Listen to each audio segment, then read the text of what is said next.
Hello students, welcome back to Om Prakash education. तो देखो friends, आज आम कौन डिस्कसन करवा। आज डिस्कसन करवा तुम जो एनआरटीएस परीक्षा पाखे को exam NRTS national rural talent search जातीय ग्रामांचल मेधावी परीक्षा जोटा क्लास नवम कौ श्रेणी पे नवम श्रेणी पे नवम श्रेणी पे कौ क्लास पे क्लास 9 नवम श्रेणी पे से एनएमएस परीक्षा विषय आज आम क्लियर डिस्कसन करवा। एनआरटीएस विषय सॉरी अष्टम तो मैंने एनएमएस देते एवं नवम एनआरटीएस हम तो एनआरटीएस परीक्षा के रहा पाखापाखि मसे रहा ये मसे भितर केमी प्रिपेरेसन कर कौन प्रिवियस इयर्स क्वेश्चन सब नहीं जाऊँगी सब यही चैनल अपलोड हो तेणुक कही रखुच्छी भिडियो देखा पूर्व भिडियो भल लगी लाइक कर दिया सांग सहित निश्चित रूप से सब्सक्राइब करदेव आज ही सब्सक्राइब करके रखी दिखाँ सब्सक्राइब करके ऑल नोटिफिकेशन क्लिक करके रखी दिखाँ एवं संपूर्ण मात्रा फ्री आपने देखिपारे सब्सक्राइब करवा द्वारा कौन हम जो जेकोसी भिडियो मुझे सांगे अपलोड करी एनआरटीएस विषय जो कौन क्लास 9 क्लास 10 नवम कि 10 विषय में आपने सर्वप्रथम नोटिफिकेशन पाइपर और संपूर्ण फ्री एनआरटीएस जो कहते पैसा ना ये कर पैसा नहीं प्रिवियस क्वेश्चन कि संपूर्ण फ्री आपने देखिपारे चैनल सब अपलोड हम से भिडियो टी भल लगे लाइक कर दिखाँ सांग सहित निश्चित रूप से सेयार कर दिखाँ सब्सक्राइब निश्चित रूप से करूँ। तो चलो देरी नक डिस्कसन करिया क्वेश्चन टी कौन देती देखो प्रथम क्वेश्चन तुम कौन कौन आस एनआरटीएस पैटर्न में कही दूसरी एनआरटीएस पैटर्न तुम फास्ट आसो एमआईएल आस 25 मार्क एमआईएल जो कहो मातृभाषा ओडिया आस 25 मार्क तापर मैथ मैथमेटिक्स आस 25 मार्क सब अष्टम क्लास मैथमेटिक्सटा कि नवम क्लास बेले बेले दूसरी ता सहित विज्ञान आस 25 मार्क सोशल साइंस और इतिहास भूगोल आस 25 मार्क तो टोटाल 4टा चैप्टर 100 मार्क परीक्षा आस एनएमएस परीक्षा कौटी थो तुम पाखापाखि जो स्कूल थो कि कटक फटक एनएमएस भाया कटक फटक जो अलग अलग मान डिस्ट्रिक्ट जो जिला अच्छी बड़ बड़ स्कूल हेटिक जावाक पड़ोनी तुम पाखे जी ये थो पाखे एनएससी एरिया जी स्कूल थो से काउंसिल पड़ पारे। तो चलो देरी न कर डिस्कसन करिया क्वेश्चन देख यहाँ हूँ प्रिवियस इयर्स क्वेश्चन गत 2 वर्षर question previous years question practice करदे तुम एनआरटीएस परीक्षा निश्चित रूप पाई जाए देखो कौन देती चलो डिस्कसन करिया। तो चलो देखिए ओडिया आज आम डिस्कसन करिया कौन Odia most important 25 question discussion करिया जोटा कि पड़ता एनएमएस प्रिवियस इयर्स क्वेश्चन तो प्रिवियस इयर्स क्वेश्चन मुझे कलेक्शन करके आनी तेणुकर तुम निश्चित रूप से देखिए। प्रथम क्वेश्चन दिखाई जल सहित जल हो समस्त को सामान दृष्टि देखापी पठित कवितार क्या कहुई जल सहित जो जल हो समस्त को सामान दृष्टि देखापी पठित कवितार क्या कहुई तो करेक्ट आंसर कौन हो मन को कहुई मन को कहुई जल सहित जल हो समस्त को सामान दृष्टि देखापी। तो देख द्वितीय क्वेश्चन दे देती साहित्य समालोचक और विज्ञान परीक्षक उभय काम कौन तो साहित्य समालोचक और विज्ञान परीक्षक उभय काम कौन गवेषणा करवा नुह दुई अच्छी जो सत्य उन्मोचन करवा नुह डी जो अच्छी निर्भुल मतामत देवा नुह तो करेक्ट आंसर कौन हो विश्लेषण करिए से क्लारिफाए करिए डिस्कसन क्लीयर भाव डिस्कसन करिए विश्लेषण करिए बुझिपारे तो करेक्ट आंसर कौन हो विश्लेषण करिए। तापर क्वेश्चन नंबर 3 देखिए केउ प्रकार लोक उपस्थित सुख बा दुख में विमोहित हो पड़ते यहाँ भी अष्टम क्लास होता वर्तमान सर्वस्व ना गरीब ना उद्धत ना अशिक्षित केउ प्रकार लोक तो करेक्ट आंसर कौन हो वर्तमान सर्वस्व लोक सुख बा दुख विमोहित सुख बा दुख में विमोहित हो पड़ था। तृतीय क्वेश्चन देखिए पठित कवितार क्या आम जातिर देवता बोली कहुई। चतुर्थ क्वेश्चन देखीदा पठित कवितार जो कविता अच्छी क्या आम जातिर देवता बोली कहुई आम देश को ना जातीय पता को श्री जगन्नाथ को ना श्री रामचंद्र को तो करेक्ट आंसर कौन हो जातीय पता कहुई जातिर देवता बोली और जो अष्टम क्लास सब ओडिया क्वेश्चन बुझिपाल। तापर देखिदा क्वेश्चन नंबर 4 केउ लिपिर सामंजस्य ओडिया लिपि सहित रही केउ लिपिर सामंजस्य माने कौन सामंजस्य माने समानता सामंजस्य माने समानता पार्थक्य माने डिफरेंट बा भिन्न भिन्न सामंजस्य माने इक्वालिटी तो कहा रही बंगला लिपिर सामंजस्य ओडिया लिपि सहित रही बंगाली मैंने जो पश्चिमबंग वेस्ट बेंगल लोक ओडिया हिंदी मिशामिशी कहते तेणुक बंगला लिपिर सामंजस्य आम ओडिया लिपि सहित रही। तापर देखा क्वेश्चन नंबर 6 केउटी असंपर्कित शब्द केउटी असंपर्कित शब्द केउटी गोटे असंपर्कित शब्द बोली कहुई माधव केशव बासव पाशव केउटी एक असंपर्कित शब्द माधव बासव केशव दी तीनटा एक संपर्कित कि जो पाशव हो जाए पाशव हूँ गोटे असंपर्कित या सहित तार कौन संपर्क ना देखा। क्वेश्चन नंबर 7 कहा जोगु बाचाल होइछि बोली नेउल युधिष्ठिर को कहछिन गोटे सुना नेउल विषय तुमर थिला अष्टम क्लास रे कहा जोगु बाचाल होइछि बोली नेउलटी युधिष्ठिर को कहिछि ଯୁଧିଷ୍ଠିରଙ୍କର ପୁଣ୍ୟ ବଳ ଯୋଗୁଁ ନା ଭଗବାନ ଶ୍ରୀକୃଷ୍ଣଙ୍କ ଯୋଗୁଁ ନା ଭାଗ୍ୟ ବଳ ଯୋଗୁଁ ନା ଜଣେ ଗରିବ ବ୍ରାହ୍ମଣ ଯୋଗୁଁ? ତ କରେକ୍ଟ ଆନ୍ସର କ'ଣ ହେଇଯିବ? ଭଲରେ ତ ମାନେ ପଢ଼ିଥିବ। କ୍ୱେଶ୍ଚିନ୍ ନମ୍ବର 7 ର କରେକ୍ଟ ଆନ୍ସର କ'ଣ ହେଇଯିବ? କ୍ୱେଶ୍ଚିନ୍ ନମ୍ବର 7 ର କରେକ୍ଟ ଆନ୍ସର ହେଇଯିବ ଜଣେ ଗରିବ ବ୍ରାହ୍ମଣ ଯୋଗୁଁ ହେଇଯିବ।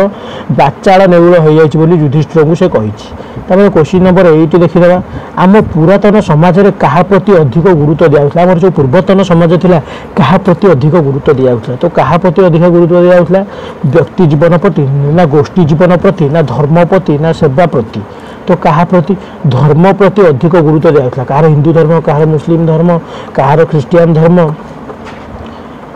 ଧର୍ମ ପ୍ରତି ତେଣୁକରି ଅଧିକ ଗୁରୁତ୍ୱ ଦିଆଯାଉଥିଲା। ତାପରେ ଦେଉଛି କ୍ୱେଶ୍ଚିନ୍ ନମ୍ବର 9, କାହା ବିନା ସତ୍ତା ସମ୍ଭବ ହୁଏ ନାହିଁ? କାହା ବିନା ସତ୍ତାଟା ସମ୍ଭବ ହୁଏ ନାହିଁ? ଶକ୍ତି ବିନା ନା ଭକ୍ତି ବିନା ନା କର୍ମ ବିନା ନା ଧର୍ମ ବିନା? ଚାରିଟାକ ଅପସନ୍ ଭିତରୁ କେଉଁଟା ହେଇଯିବ କରେକ୍ଟ ଆନ୍ସର? କାହା ବିନା ସତ୍ତା କୌଣସି ସମ୍ଭବ ହୁଏ ନାହିଁ। ତ କରେକ୍ଟ ଆନ୍ସର କ'ଣ ହେଇଯିବ? ବିନା ଧର୍ମରେ ସତ୍ତା କୌଣସି ସମ୍ଭବ ହୁଏ ନାହିଁ। ତାର କେଉଁ ଧର୍ମ କହୁନାହାନ୍ତି ତାର କେଉଁ ଧର୍ମ ସତ୍ତା ନାହିଁ?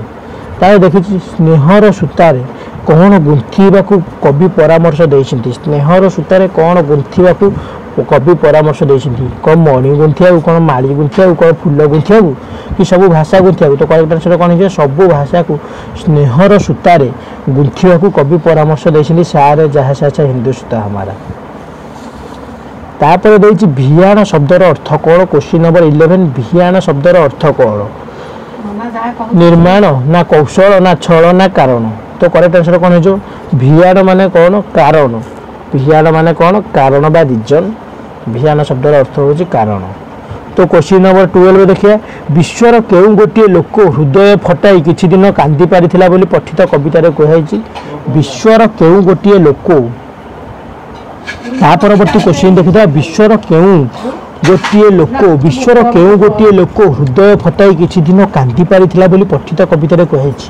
ମହାତ୍ମା ଗାନ୍ଧୀ କ'ଣ କାନ୍ଦିଥିଲେ? ନା ନା ଦୀନବନ୍ଧୁ କ'ଣ କାନ୍ଦିଥିଲେ? ନା ଗୌତମ ବୁଦ୍ଧ କ'ଣ କାନ୍ଦିଥିଲେ? ନା ଆମ ଉତ୍କଳର ମୌଡ଼ମଣି ଉତ୍କଳମଣି ଗୋପବନ୍ଧୁ ଦାସ ଗୋଟିଏ ଲୋକ ହୃଦୟ ଫଟାଇ କିଛି ଦିନ କାନ୍ଦି ପାରିଥିଲେ ବୋଲି ପଠିତ କବିତାରେ କୁହାଯାଇଛି।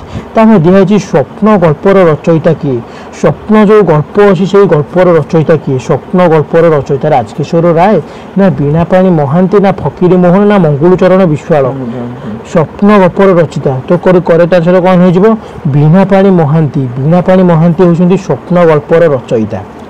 ରଚୟିତା ବା ପଚାରୁଛି ଝିଅ ପିଲା ନାଁ ବୀଣାପାଣି ମହାନ୍ତି। ବୀଣାପାଣି ଝିଅ ପିଲାଙ୍କ ନାଁ ଶୁଭୁଛି, ଦେଖିଥିବା ରଚୟିତା ନାଇଁ ପୁଅ ପିଲା ଶୁଭିଲେ ବି ରଚୟିତା ହେବ। ତାପରେ ବଢ଼ିଆ ଗୋଟେ କ୍ୱେଶ୍ଚିନ୍ ଦେଇଛି, ଏଇଟା ସମସ୍ତଙ୍କୁ ଆସିବ ବୋଲି ମୋର ଆଶା। କ୍ୱେଶ୍ଚିନ୍ ନମ୍ବର 14, କାମରେ ଲାଗି ପଡ଼ିଲେ କିଏ ଭୋକ ଶୋଷ ଭୁଲିଯାଆନ୍ତି? କାମରେ ଲାଗି ପଡ଼ିଲେ କିଏ ଭୋକ ଶୋଷକୁ ତାଙ୍କର ଭୁଲିଯାଆନ୍ତି? ସୁଦର୍ଶନ ପ୍ରହରାଜ ନା ଗୋପବନ୍ଧୁ ଚୌଧୁରୀ ନା ବୈଦ୍ୟ ନା ହରିହର? ଗୋଟେ ଥିଲା ଅଷ୍ଟମ କ୍ଲାସରେ ବଢ଼ିଆ ଗୋଟେ ବିଷୟରେ। ତ କାମରେ ଲାଗି ପଡ଼ିଲେ କିଏ ଭୋକ ଶୋଷ ଭୁଲିଯାଆନ୍ତି? ସୁଦର୍ଶନ ପ୍ରହରାଜ।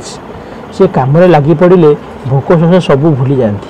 ଗୋପବନ୍ଧୁ ଦାସ ଯେଉଁ ପ୍ରତିଷ୍ଠା କରିଥିଲେ ଗୋଟେ ବିଦ୍ୟାଳୟ ସତ୍ୟବାଦୀ ବନ ବିଦ୍ୟାଳୟ, ସେ ଗୋପବନ୍ଧୁଙ୍କର ପରମ ଛାତ୍ର ଥିଲେ, ହରିହରଙ୍କର ମଧ୍ୟ ଛାତ୍ର ଥିଲେ। ତାପରେ ଦେଇଛି ମାୟା ମୋହ ଲୋଭରେ କିଏ ପୀଡ଼ା ପାଏ? ମାୟା ମୋହ ଲୋଭରେ କିଏ ପୀଡ଼ା ପାଏ? ଦେହ ନା ବିବେକ ନା ହୃଦୟ ନା ମନ? ତ ମାୟା ମୋହ ଲୋଭରେ କିଏ ପୀଡ଼ା ପାଏ? କରେକ୍ଟ ଆନ୍ସର କ'ଣ ହେଇଯିବ? ମାୟା ମୋହ ମାନେ କ'ଣ? ମନ ତେଣୁକରି ପୀଡ଼ା ପାଏ। ତାପରେ କ୍ୱେଶ୍ଚିନ୍ ନମ୍ବର 18 କୁ ଦେଖିବା। କ୍ୱେଶ୍ଚିନ୍ ନମ୍ବର 16, ଇହ ଓ ପରଲୋକରେ କେଉଁମାନଙ୍କର ଜୀବନ ଧନ୍ୟ? ଇହ ଆଉ ପରଲୋକରେ କେଉଁମାନଙ୍କର ଜୀବନ ଧନ୍ୟ ବୋଲି କବି କହିଛନ୍ତି? ଧାର୍ମିକ ବ୍ୟକ୍ତି ନା ପର ଉପକାରୀ ନା କୃଷ୍ଣ ଭକ୍ତ ନା ଗୋପାଳ ବାଳକ? ଇହ ପରଲୋକରେ କେଉଁମାନଙ୍କ ଜୀବନ ଧର୍ମ? ପରୋପକାରୀମାନଙ୍କର ଜୀବନ ଧନ୍ୟ। ଗୋଟେ ତମର ଥିଲା ବୃକ୍ଷ ମାହାତ୍ମ୍ୟ ବିଷୟ, ସେଇ ବୃକ୍ଷ ମାହାତ୍ମ୍ୟ ବିଷୟରୁ ଆସିଅଛି, ଯେଉଁଟା ବୃକ୍ଷ ମାହାତ୍ମ୍ୟ ବିଷୟ ଭାଗବତର 10ମ ସ୍କନ୍ଧରୁ ତମର ଗୋଟେ ଆସିଥିଲା ବୃକ୍ଷ ମାହାତ୍ମ୍ୟ 11ଶ ସ୍କନ୍ଧରୁ। ତାହା ରହିଛି ଓକିଲ ଉଇଲନାମାଟିକୁ କ'ଣ କରିଥିଲେ? ଗୋଟେ ବଢ଼ିଆ ତମର ଗପ ଥିଲା। ଓକିଲ ଉଇଲନାମାଟିକୁ କ'ଣ କରିଥିଲେ? ନିଜ ପାଖରେ ରଖିଥିଲେ। ବଢ଼ିଆ ଗୋଟେ ଏକାଙ୍କିକା ଥିଲା ତମର ଅଷ୍ଟମ କ୍ଲାସ ଲାଷ୍ଟରେ। ନିଜ ପାଖରେ ରଖିଥିଲେ ନା ମାଆଙ୍କ ହାତରେ ଦେଇଥିଲେ ନା କୁନିକୁ ଦେଇଥିଲେ ନା ସମସ୍ତଙ୍କ ଆଗରେ ରଖିଥିଲେ? ତ କାହାକୁ ଦେଇଥିଲେ? ମାଆଙ୍କ ହାତରେ ସେ ଦେଇଥିଲେ। ଯେଉଁ ତାଙ୍କର ସବୁ ସମସ୍ତେ ଥିଲେ 3 ଭାଇ, ତେଣୁକରି ସେ ମାଆଙ୍କ ହାତରେ ଓକିଲ ଉଇଲନାମାଟିକୁ ଦେଇଥିଲେ। ତାପରେ ଅଶାନ୍ତି ଶବ୍ଦର ବିଶେଷଣ ରୂପ କ'ଣ? ଅଶାନ୍ତି ଶବ୍ଦର ବିଶେଷଣ ରୂପ। କ୍ୱେଶ୍ଚିନ୍ ନମ୍ବର 18, ଅଶାନ୍ତିର ବିଶେଷଣ ରୂପ ଶାନ୍ତି ନୁହଁ, ବିପରୀତ ହେଇଥିଲେ ଶାନ୍ତି ହେଇଥାନ୍ତା। ଅଶାନ୍ତ ବି ନୁହଁ, ଶାନ୍ତ ବି ନୁହଁ, ପ୍ରଶାନ୍ତ। ତ ଅଶାନ୍ତିର ବିଶେଷଣ ରୂପ ହେଇଯିବ ପ୍ରଶାନ୍ତ। ତାହେଲେ ଦେଖିଦେବା କ୍ୱେଶ୍ଚିନ୍ ନମ୍ବର 19 भीम शब्दर विपरीत बोधक शब्दटी कौन भीम शब्द अर्थ किंतु भयंकर हेले भीमर विपरीत माने भयंकर विपरीत कौन क्वेश्चन नंबर 19 भीम शब्दर विपरीत होची कांत कौन भीम शब्दर विपरीत होची कांत भयंकर कौन विपरीत दुर्बल हो पारियो कि तापर विशेष पदटी को बाछ व्हाट इज ए नाउन बा विशेष पदटी को बाछ जीवित मिश्रण ना भयालु ना चालित क्वेश्चन नंबर 20 रो करेक्ट आंसर कह मिश्रण जीवरु जीवित यदि जीव था विशेष होता है जीवित भयरु भयालु चलरु चालित तेणुक ये तीन विशेषण किंतु मिश्रण हूँ एकमात्र वार्ड जोटा कि तुम ऑप्शन देती दैट इज नाउन और विशेष बुझिपाल पे next we are going to discuss question number 21 केउ नीति अवलंबन कले भारत निकट भविष्य स्वराज्य फेरी पाइब बोली गांधीजी आशा करते सत्य त्याग अहिंसा सत्यमेव जयते ना असहयोग क्वेश्चन नंबर 21 करेक्ट आंसर कौन हो क्वेश्चन नंबर 21 असहयोग नीति आम आचरण करदे असहयोग क्या साहाଯ୍य करानी क्या किसी इंग्रेज मानक साहाଯ୍य करानी क्या नुह इंग्रेज मानक साहाଯ୍य करानी एवं असहयोग नीति अवलंबन कले भारत निकट भविष्य में स्वराज्य फेरी पाइब बोली गांधीजी आशावादी थे आशा करते देखा परवर्ती क्वेश्चन नंबर 21 तो सरीगला असहयोग होगा करेक्ट आंसर क्वेश्चन नंबर 22 देखिए कौशलर जनक किए कौशलर जनक किए परिश्रम ना विद्या विद्या ना शक्ति ना ज्ञान तो करेक्ट आंसर हो ज्ञान तापर देखा कौन देश गौरव से देशर क्या निर्भर करे कौन देशर गौरव माने कौन देश को नहीं गर्व करिया से देशर क्या निर्भर करे धन संपद नुह शिक्षा यतन संस्कृति भी नुह लोकचरित भी नुह शिक्षा यतन से देश में जहाँ जिन शिक्षा देते से शिक्षा को लेकिन गर्व करवा उचित जोटा कि तुम बही मान लिखी वशिष्ठंकर विश्वामित्र घर लुण मारी आगे आम देश को अरुंधति कौन कहते वशिष्ठंकर विश्वामित्र घर लुण मागी आनिबार आदेश को अरुंधति कौन बोली कहते अरुंधति जेकि रागी जाइए यहाँ कौ विषय आसी अच्छी श्रावणर वर्षा पड़े झरी ये गीत तुम आसी मोर टे मन अच्छी जहाँ मुझे पढ़ी दीर्घ 6 वर्ष है पढ़ी सारी ना तो करेक्ट आंसर पे कौन हो झिंगास बाड़ी ना अजौक्तिक ना भाग्यर उपहास ना ऋत परिहास तो विश्वामित्र जे कि कौन करते वशिष्ठंकर गोटी गोटी पुत्र को मारी देते विश्वामित्र तेणुक जो वशिष्ठंकर पत्नी अरुंधति कहते तुम कौन मत उपहास करुच तुम भाग्यर उपहास करुच तो करेक्ट आंसर कौन हो भाग्यर उपहास यहाँ गोटे बढ़िया गीत था श्रावणर वर्षा पड़े झरी इंगुदीर तैल दीप शिखा तल के कौन गोटे देखा क्वेश्चन नंबर 25 शुद्ध शब्दटी को चिन्हाओ शुद्ध शब्दटी को चिन्हाओ आशीर्वाद